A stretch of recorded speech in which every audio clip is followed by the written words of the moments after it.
Mr. Achilleas Demetriades joined the Lelos P. Demetriades Law Office in 1988 as a partner. He has developed a broad practice that includes both contentious and non-contentious matters and spans intellectual property, competition law, and human rights, representing both national and international clients. He's particularly sought after for his expertise in representing clients before the European Court of Human Rights. He's also European patent attorney, a fellow of the Chartered Institute of Arbitrators, and has a keen interest in intellectual property matters, acting only on behalf of rights holders and preparing and executing anti-piracy plans. Finally, he advises on pharmaceutical regulatory matters and assists startups. And it's a great honor and pleasure to have him with us once again today, right here at AKTINA FM, to talk about his candidacy for president.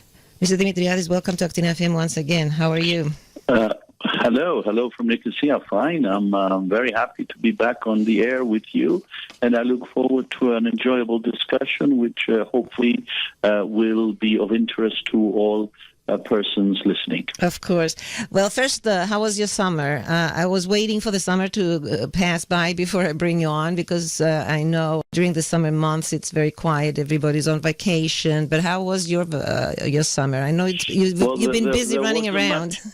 Right, exactly. There wasn't much vacation, I can tell you that. We're running up and down with the campaign. We got a minibus. We dressed it up with the campaign logos, and we drive it around, going to villages, to towns, meeting people, having town hall meetings, and trying to spread the word in relation to the presidential election, which will take place on February 5th.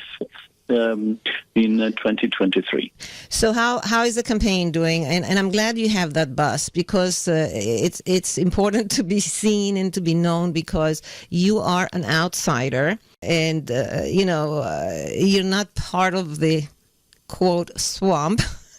And knowing the Cypriot. Well, we'll drive the swamp. That's the idea, I guess. That's what we're going to say. If maybe that's not politically correct, but since we are talking to an American audience, yes. Perhaps that's an appropriate expression. You're absolutely right, Elena. I'm new to this. I've been a lawyer all my life, and I decided to enter politics in Cyprus. Of course, I've been involved in international politics because my human rights work, especially the one against Turkey, has taken me to the Council of Europe, where I've been lobbying very hard for property rights, for rights for missing persons against Turkey as a result of the invasion in 1974. But that's on a different level. Right. The story started last September, actually, where I started to express interest. And before actually deciding to run, I had a round of meetings, about 80 meetings or so, with people, organizations, unions, and people who were of interest to me and wanted to contact me. I had 5 town hall meetings in the 5 big cities in Cyprus, so as to get the feeling and understand how people are dealing with this issue in Cyprus and the new presidential elections coming up. And then on February 28th, I put together a 37-page program, which you can find on Achilleas.eu. I'm afraid it's only in Greek, where we're now in the process of issuing version 2, which we will also translate into English so that people who don't speak Greek can understand what they're saying. Mm-hmm. So on February 28th, I kicked off the exercise. We have a program. This program essentially is broken down into 3 pillars. The first one, I call it Honest State. Mm-hmm. The second one is Cyprus in the year 2035. And the third one is no to partition. It is in our interest to solve the Cyprus problem. And we could talk about this for as long as you like, but I thought I'd give you the outline, and if you want me, I can expand further. Of course. Let me just reiterate that we have on our telephone line Mr. Achilleas Demetriades, a very renowned and distinguished attorney from Cyprus. He's not a politician, but he decided to run for president as an independent, I guess, Mr. Demetriades. Totally independent, totally. I have no political party behind me. I just have a program, and my ideas are very center, I would say, down to earth. And they're based on human rights because that's my profession. And if you go by the book of human rights, you can't really go wrong. Mm-hmm. Well, knowing Cyprus very well, because I come from Cyprus, I don't live there anymore. You know, I visit at least twice a year, and I get the feeling what's going on as far as politics are concerned. And I know there's three major parties, and each party has very devoted followers. And for an outsider to come in to run for president might be hard. So you have to work maybe 10 times harder to get your message out. That's why earlier I said I'm glad you have a bus and you're running around all over Cyprus to get the message. It's not hard. It's tough. It's really tough. It's an uphill struggle. It's against the establishment. It's an effort that has never been undertaken before. But I feel confident because I have my program. I mean, people want transparency. They want leaders who lead by example. They want people to know who is ruling them and where they make their money from. We need to digitalize the system in government. We need a speedy system before the courts, which has grounded to a halt, essentially. And we call this the honest state because the state has to be honest towards its people, and I believe that it is the right of the people of Cyprus to have an honest state and be able to deal with it at arm's length and not have this terrible reputation that has been bestowed upon us for corruption, for money laundering, for golden passports, for what have you, which has been going on for some time. We need to clean up the place and give it a future. Yeah, but when you're out there speaking to the everyday Cypriot, what is the first thing on their mind? Is it the economy? I know a lot of people in Cyprus talk about the corruption, that they were really fed up with the corruption. But is the economy the number one thing on their mind? Yeah, I think economy is the number one, and inflation. Prices are skyrocketing. The energy bills are up. Buying foodstuff, buying items that people use in everyday life is going up. Salaries go up. People are make ends meet, and it's not easy. It's very difficult. People are beginning to struggle, and I think the economy is the number one issue. Of course, there is a huge problem with the Russian invasion in Ukraine and the pushing up of the energy prices and wheat and other foodstuff that has been affected. That's only part of the problem. I think the other part of the problem is that unfortunately the government hasn't been supporting a number of people that are actually in need and didn't have a targeted program to give support for housing, to give support for energy bills, and to try and make people's life a little bit easier during these hard times. So, economy is the number one issue. Corruption, which obviously affects the economy, is also very high. The Cyprus problem, I think, is the third one, mostly with people of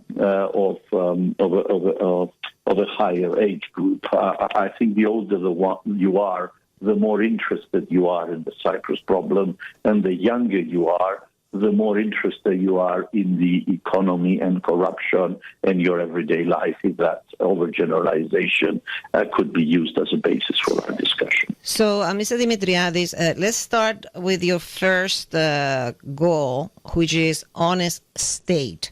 it is true that Cyprus has lost much respect internationally, to the point here in the United States, the Cypriot government was told, to stop this money laundering and this and that. And there was a pledge that they will stop, the golden passports and all of that. So how do you tackle this problem of regaining the trust of the Europeans and of the United States as far as the corruption is concerned and making it an honest state? Yeah, well, you're absolutely right. I think that is the biggest international issue we have. The current administration has lost, if not all, most of its credibility as a serious player. And that has affected us in a number of ways. It has gone economic, it has gone political, it has also affected the Cyprus problem. But let's look at the issue. The issues. The first one was in relation to the golden passports, as it was called, this investment plan that the Cyprus government had put in place, where it went really bad. I mean, it's interesting to say tomorrow we are having the first criminal case that is being brought against the former the former chairman of the House of Representatives, an MP, a lawyer, and another business person. And these four people are being, the criminal case is starting tomorrow. It's only the first one of many, I assume, and it's just the tip of the iceberg. But more than half of the nearly 7,000 passports, European passports, that were issued were deemed to be contrary to the provisions as were applicable at the time. The EU has already started a case against Cyprus for this program, and there's also a second case because we were really not following what the EU was saying, and we were still issuing these passports, which were found to be contrary to the European provisions. So that's the first issue. The second one is, again, in the European Parliament, there was a big report about the Pandora Papers, and unfortunately the President was mentioned in them as being someone dealing with issues that were quite disagreeable. I mean, all the international indicators of corruption show Cyprus as a very corrupt place, and it starts from the government. So we really need to get our act together, clean up the place, and essentially the first cleaning up exercise is that we need new faces. The administration is part of the problem. It's not part of the solution. We need to get new faces, people with experience, which is not related to this government situation that we're facing. And hopefully we'll try to regain our dignity and our credibility in the international level, both economically, but also politically. This is a live show, and our listeners are very accustomed in posting, because now we have our chat on our websites and people are posting their comments and questions. And Peter from New Jersey is a bit ahead of us, but how does Mr. Demetriades see the energy needs of Cyprus, and what is a wise plan forward? That's number one. And can Cypriots who live in the USA vote in the elections in Cyprus? I believe at this point we can, unless they change Let's start with the second question first. Right. In order to vote, you need to be a permanent resident of Cyprus. So if you've been living in the U.S.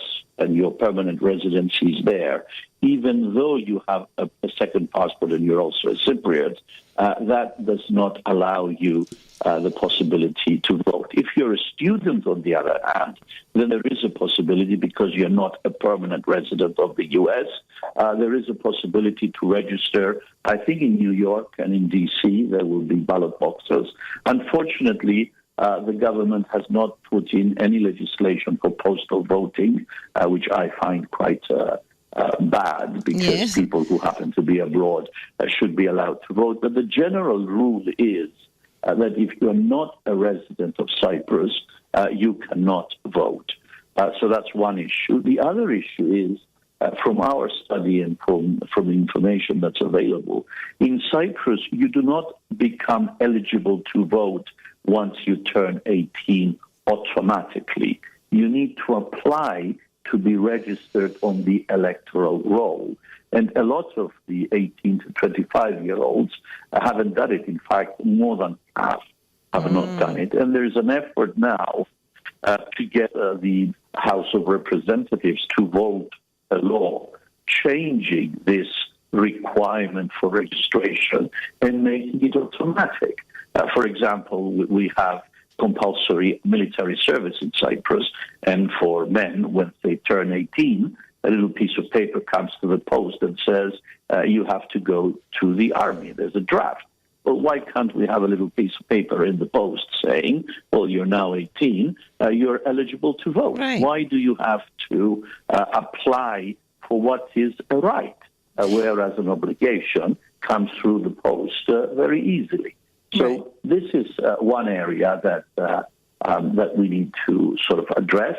But there's been, I think, a quiet understanding between political parties whose youth sections sort of cover their people but don't deal with the others, to cover the young that are already affiliated to parties, and then the other ones are left out, and essentially their voice cannot be heard, and therefore they become irrelevant in the process. Actually, in order to raise awareness, on Friday, we're bringing in a band from Greece. It's called Onirama, and a Cypriot artist is opening the show. And we're giving a free concert. We're giving out free tickets for young people who want to come, as long as they show us that they are registered on the electoral roll.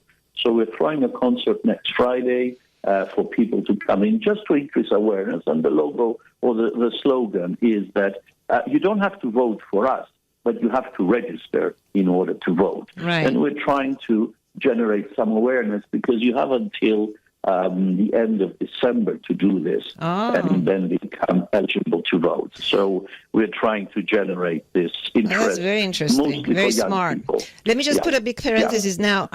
If you have a voting book, however, you can vote in the United States. Right. Because I have a voting book and I can vote. That's what I was told. So. Well, if you do, that's fine. That's fine. If you're on the electoral roll, then that's fine, and you can do it. But you need to register. I think you need to register either in the embassy in D.C. or in New York. I'm not exactly sure where the ballot boxes are, but there is a system. I guess you call either the permanent representation in New York or the consulate, or even visit the website of the Ministry of Foreign Affairs. I guess there should be a provision there. But the embassy in D.C. Should be able to tell you where the ballot boxes will be. Yes, we're getting questions about the Cyprus problem, but we'll get to it shortly. But before Peter from New Jersey had two questions. Yes. This was the second. The first question was energy. And it's very appropriate that Peter, I think it was Peter, right? Yes. That Peter had raised this. I think energy is a big issue. And it's also a big opportunity, and I will tie this with solving the Cyprus problem. My understanding of restarting the discussion on the Cyprus problem is that assuming we regain our credibility, both in New York before the United Nations and in Brussels before the European Union, assuming we have that with some new faces that will actually be part of the solution and not part of the problem, then there are two keys for solving the Cyprus problem. They will unlock the potential. The first key is energy, and the second key is the relationship between the European Union and Turkey. And if we play our cards right, we can actually get things moving. Now, why is energy important? Well, energy is important because of the war, of the invasion in Ukraine, and because natural gas has gone crazy and oil prices have gone crazy, and therefore all the possibilities that exist in Cyprus in having natural gas and oil have now resurfaced with greater interest.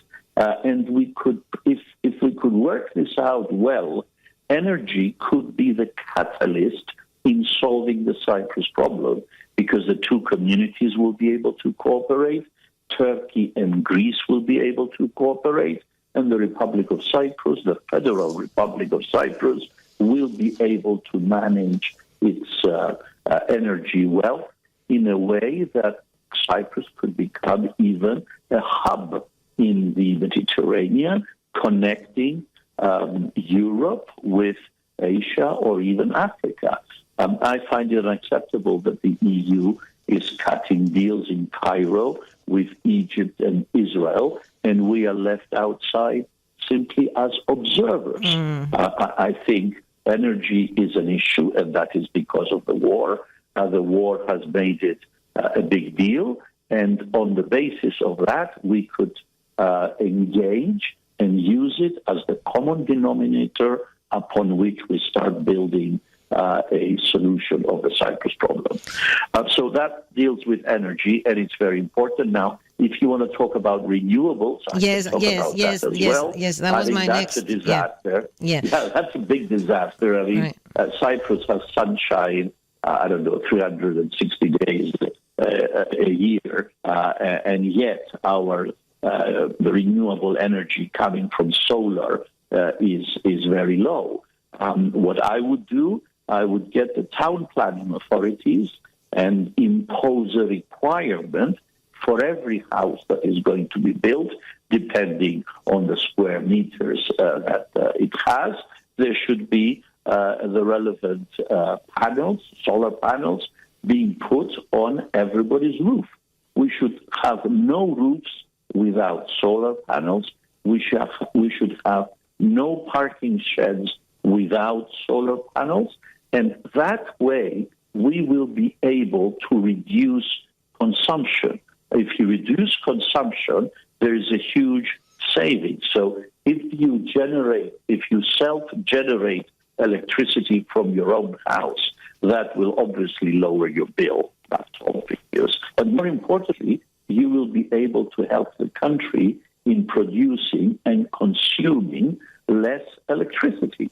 And that, I think, is a great move in terms of going on to renewable and, of course, clean energy. Don't forget that in Cyprus, we're burning oil in order to have electricity. The EU is imposing a fine because of the pollution that this creates. And as if imposing a fine is not enough, we get taxed. We get 19% VAT on the fine as well, which should have been used in order to assist people and businesses in going green and going solar. And I'm afraid the government hasn't really done well on that. It has been very slow. We haven't moved into natural gas. We haven't moved into solar. And there is so much sunshine on the island. Why can't we use it? It's free and fair. Of course, that has to do with the domestic consumption. When you go into production, when you go into factories, I think things are a bit more complicated because you need to have some storage for the electricity that is being built, and also for houses you need to have some storage facility. But the existing grid could help you. Because you can draw from the Electricity Authority of Cyprus, but you could also plan properly and do a pricing structure whereby for X consumption, everybody pays the same, but everybody going over X, then there is a surcharge, so that there is a surcharge on people using a lot of energy as an incentive to go solar or renewable. And then you have even more ideas whereby with dams on the island which conserve water, we can have floating solar panels which would, first of all, generate electricity, but also avoid the water being evaporating, and thus conserve water as well. There's a lot of things. The plan one is to make people use solar energy, and plan two, make people insulate their homes so that in the summer they remain cool with as little energy as possible. And the winter, which is not very heavy, they remain warm with as little heating as possible. Mr. Demetriades, Cyprus is the most ideal country for solar. I mean, I know when I was growing up, we had solar, and that's how we had hot water.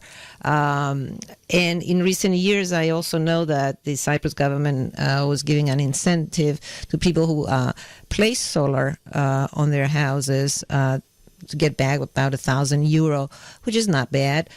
Is that incentive still going on, or did they stop that? It's still going on. That program has ended, I am told. There's some new ones coming up.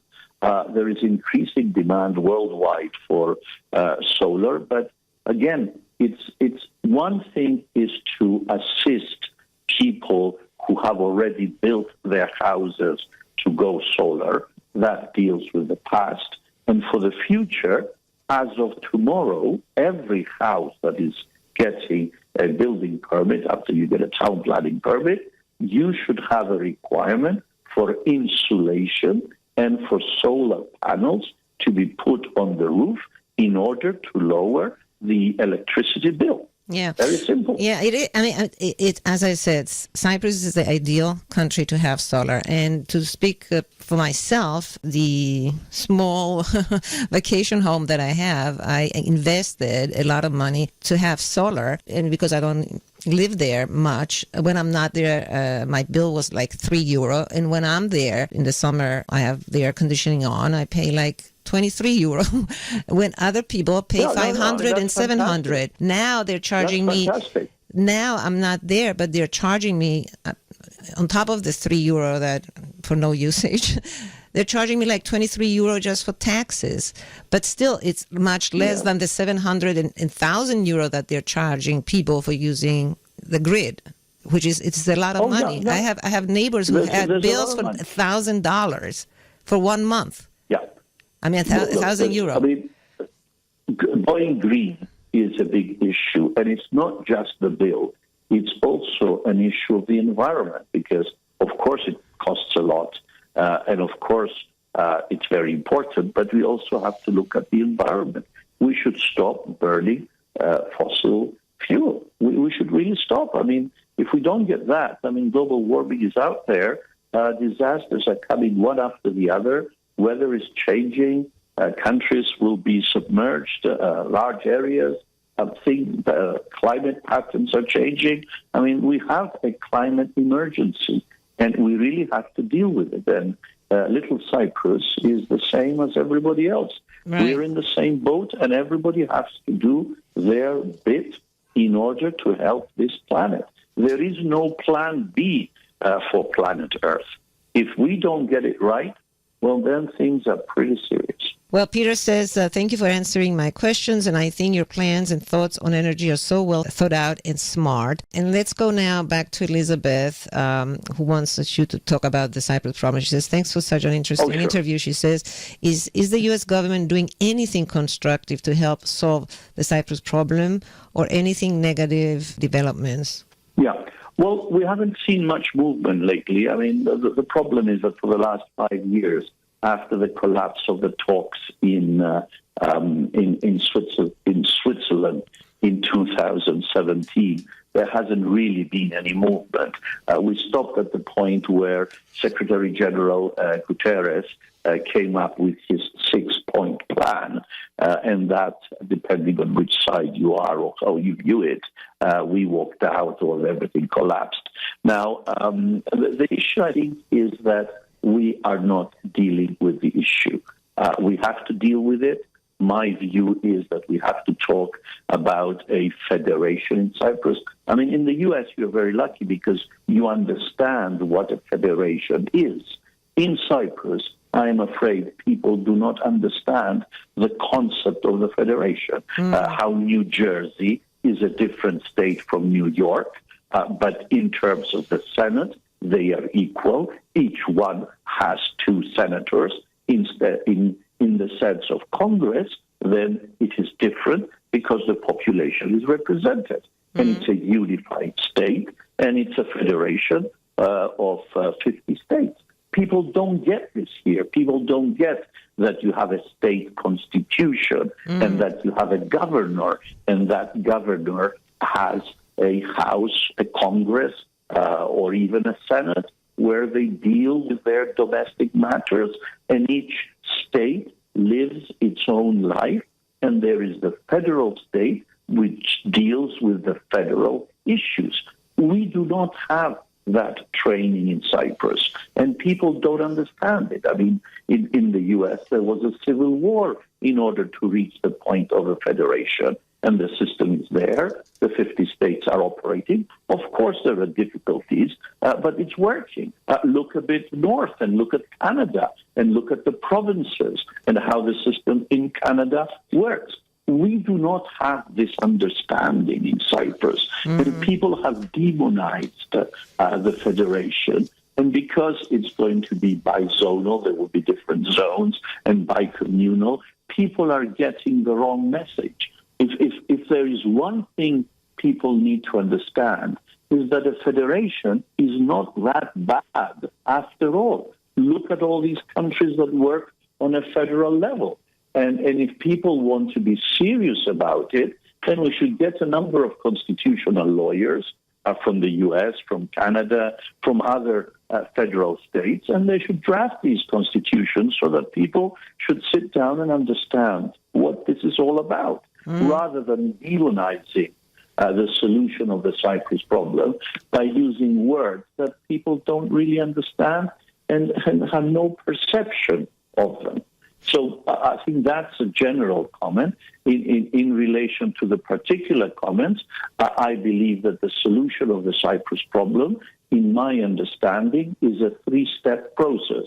Once we've established credibility, I want to resume negotiations under the UN, and that's where the U.S. can assist. They can even appoint a special representative to oversee this matter. We have to start off from where we stopped, and on the 6 points of the Guterres plan, I think it's a pretty good position to start.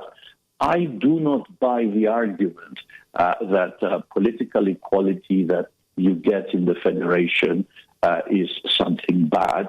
I think sovereign equality is something bad, and the difference is that sovereign equality means that if you break up the system, each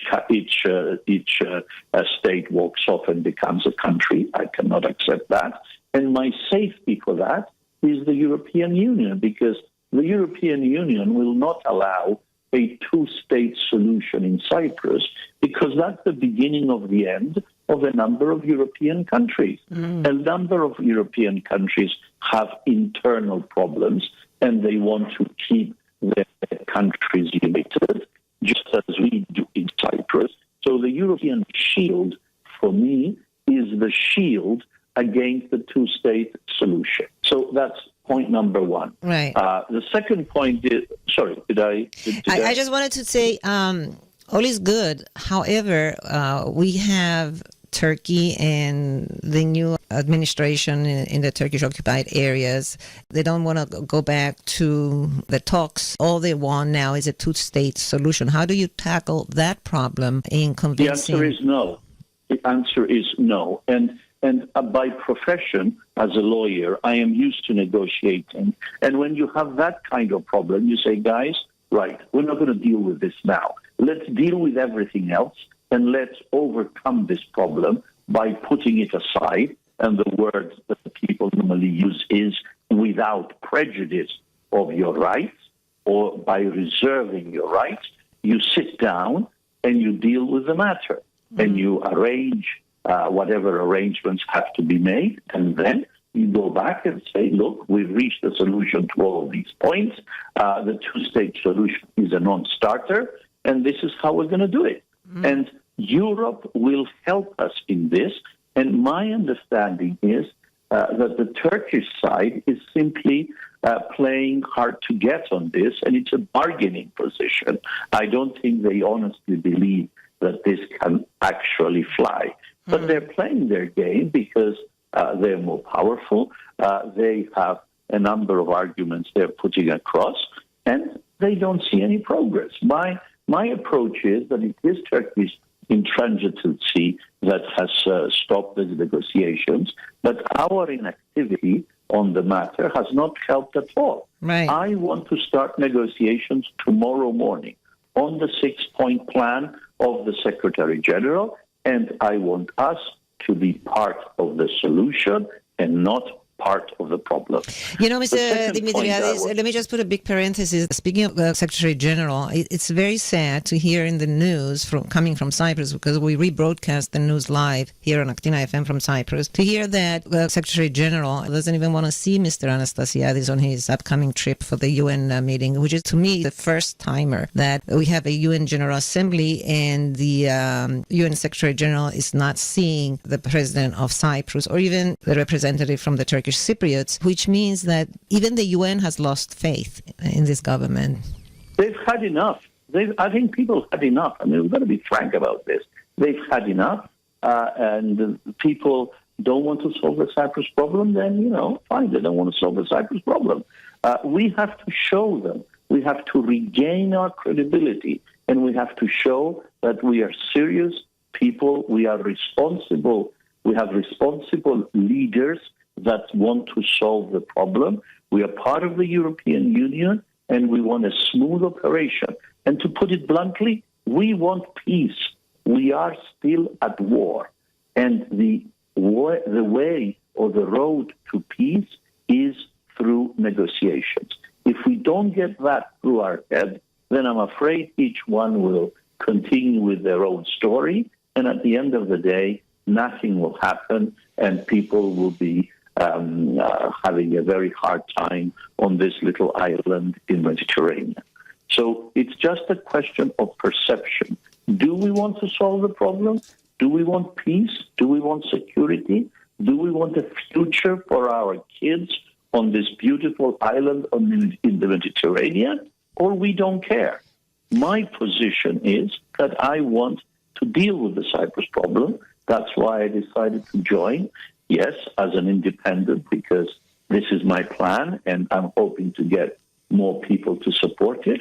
And in addition to restarting negotiations under the auspices of the UN, having established our credibility, I want to build a truth commission, just like they did in South Africa, just like they did in Colombia, where people will come out and confess their crimes, tell us where they buried the people that were killed, and in exchange of immunity, in exchange of their expression of remorse, information, they get immunity from prosecution, from a criminal or a civil suit.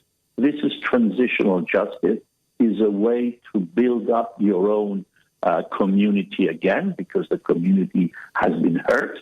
The war, the invasion in 1974, and the trouble from 1963 has created a lot of grief for a lot of people, and we need to start building our society. We need to prepare for the future, and we really have to look at the truth. And the truth sometimes is very hard on both communities or even on one's own community. But we have to face the truth in order to build the future. Right. If you don't face the truth, your future is insecure. Right. And the last thing I want is an EU peace plan. I want the EU to actively participate in the bringing together of the community, the two communities. That could be a solar park in the buffer zone.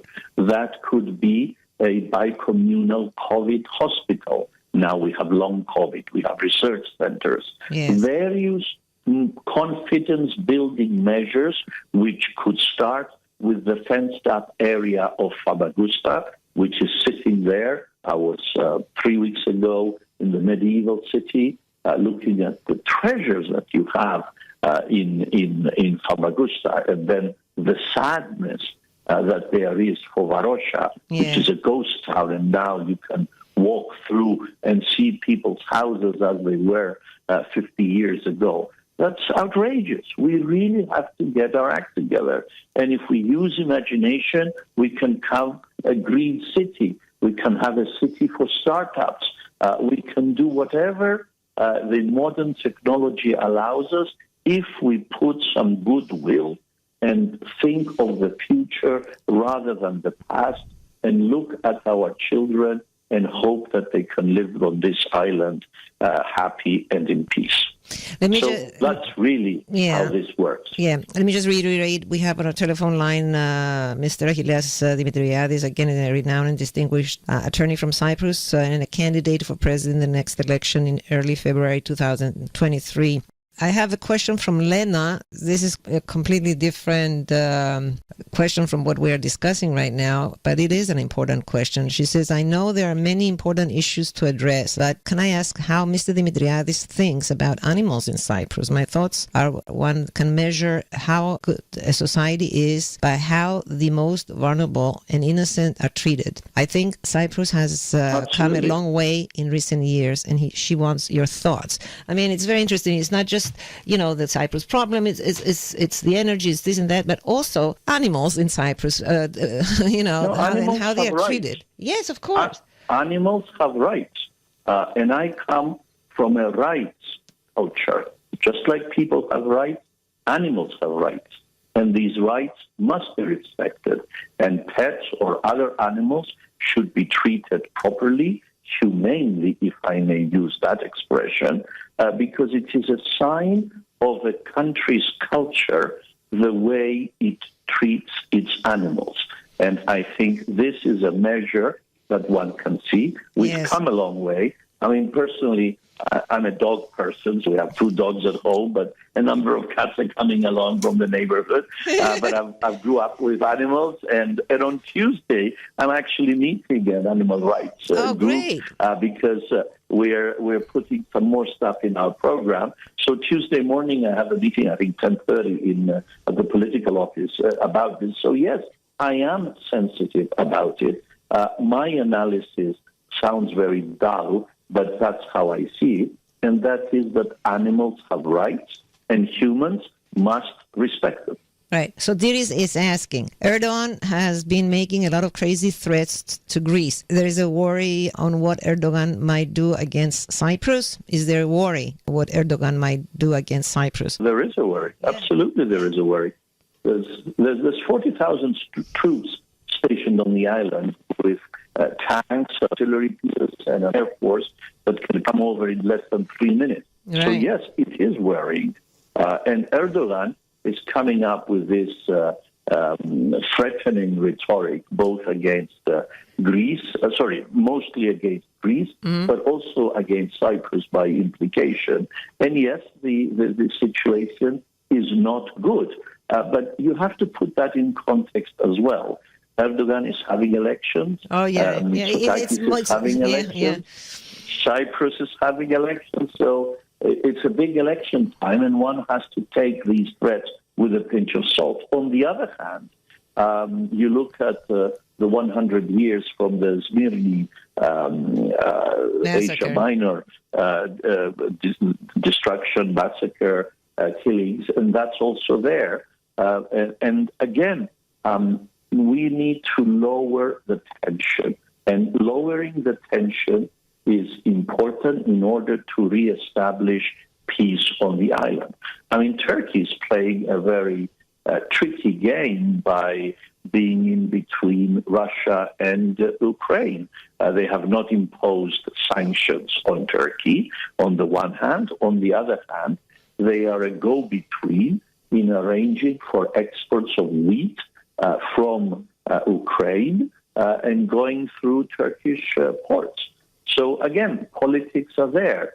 The important thing is that we take the long view, which is, do we want peace in this part of the world? And the answer is yes. Right. So if you want peace, then you have to sit down and negotiate it. And threats of this kind have no place in an effort for a peaceful solution. And And I would go back to what you said earlier. You have to be convincing that you really want to negotiate and that you want to reunify the country, because I think the message all these years has been back and forth as far as the way the Cyprus problem has been handled, unfortunately. Well, mishandled is a very accurate way of putting it. But again, what happened yesterday will not help you today or tomorrow. We need a plan, and the plan is restore credibility and then move on by using energy as the catalyst and by using the EU accession line of Turkey. I mean, Turkey still wants a customs union with the EU. Why are we not in there negotiating? Turkey is dealing with the immigration issue with the EU. Why is not Cyprus part of this? And they're being treated differently. Most of our immigration issues, the asylum seekers, come via Turkey through the occupied areas. Why are they not dealing with it? And last but not least, do not forget that Turkey still wants a visa for its nationals into the whole of the EU. Why are we not there? This positive agenda that Turkey-EU enjoys should again be the leverage that we can use in order to get to a solution of the Cyprus problem. It should be a prerequisite in progress taking place in Cyprus, but we must also be there, ready to negotiate under the auspices of the UN, because the framework is there, and we just need to start it. Yeah. So I think, in a way, the darkest time, if I may say that, is just before dawn. So perhaps we are at the darkest time, and dawn will come. Yeah, I hope so. You know, I don't want to talk down on anyone, but I when I was in Cyprus in the summer, I saw an interview with the leader of the Ligo party, and he was asked what is the agenda of the candidate they're supporting. And believe me, I was watching it for 1 hour. I did not understand a word because he was like mumbling. And sadly, the interviewer did not challenge him. He was asking him, what is the agenda? And he was talking like, blah, blah, blah, blah, you know, we've been talking for 50 minutes, and I think your agenda is very, very clear. And I think everybody understood what you really want to do if you become president. And I truly hope that people will support you, and you will be the next president of Cyprus, because you come with new ideas and positive attitude as far as what you would like to do. You're not just throwing bubbles in the air. You have a plan. Oh, no, I'm not. And you're serious about it. I'm dead serious about it. And I come from a background that went all the way to Strasbourg and fought for human rights and won the right of Greek Cypriots to have their properties recognized and try to return them, because if it was up to the Turkish position, you will remember what Mr. Denktaş used to say. We stay on this side, you stay on that side, and we pay the difference. And because of the Loizidou judgment in the European Court, the properties in the occupied areas, in the areas under the control of Turkey, are still properties belonging to Greek Cypriots. They have the title deeds to prove it, and we are trying to enforce these rights. And these rights should be one of the aspects of this negotiation. And I need to stress and remind listeners that when you took that task, everybody was against you, especially the Cyprus government. Oh, yeah. They were like, they were so upset that you started the Loizidou case, and now everybody is tapping on to that Loizidou case, something that they really attacked you and went after you. Why are you doing this? You're going to destroy the Cyprus problem. You're going to destroy everything. I remember it. I mean, it was awful. Yeah, it was. I mean, it's good to see that what I felt was also felt by others. But the point, or the fact of the matter is that the people who have gone to war are the ones who will make peace much more easily, because they've seen war and they've seen the horrors, and they don't want that to be repeated. It's the same with legal warfare. When you go and you fight and you win, you should cut your deal and look towards the future, because the future is what we are all working for. And it is not just us, it's for our children. That's how I see it. And that's what I want to try and do. And I hope that people will understand my message and support this effort. Well, I hope so too, Mr. Demetriades. And we wish you all the best. I would like to thank you from the bottom of my heart for taking all this time to talk to us. And I'm sure our listeners are very appreciative. Lena says thank you. And Zenon says, so refreshing to hear a political candidate talking with such substance instead of slogans and cheap talking points, which is the norm for many politicians. Oh, well, thank you, Zidon. I don't know where you are, but hey, thank you very much. And again, it's a very simple analysis. Are you part of the problem or are you part of the solution? I am part of the solution. I have a 3-step plan. I want to put it in place. I think it's realistic. And I think peace is better than war. So let's get down to work and let's get moving. Yes. Well, I wish you all the best. Continue those tours, get the message out, and make sure the Cypriots are listening because, as you explained, there's many things they don't understand because nobody took the time to explain to them this bi-zonal, bi-communal plan. Nobody knows it. Yeah, federation, whatever. Nobody understands what a federation is. No. You tell someone in the U.S. that you're a federal state and understands. There's the federal state, there's Washington, D.C., and then there is your own state. You're from New Jersey, you're from New York, and people understand that. Well, we don't get it here, and it's that sad. And it's, in a way, though, that simple, because people have to be educated in this way and understand that the federation is a unified state which operates in many parts of the world, and we should do the same over here in order to be able to give peace a chance on this island. Zeno says, I'm from New York, wish I could vote in Cyprus.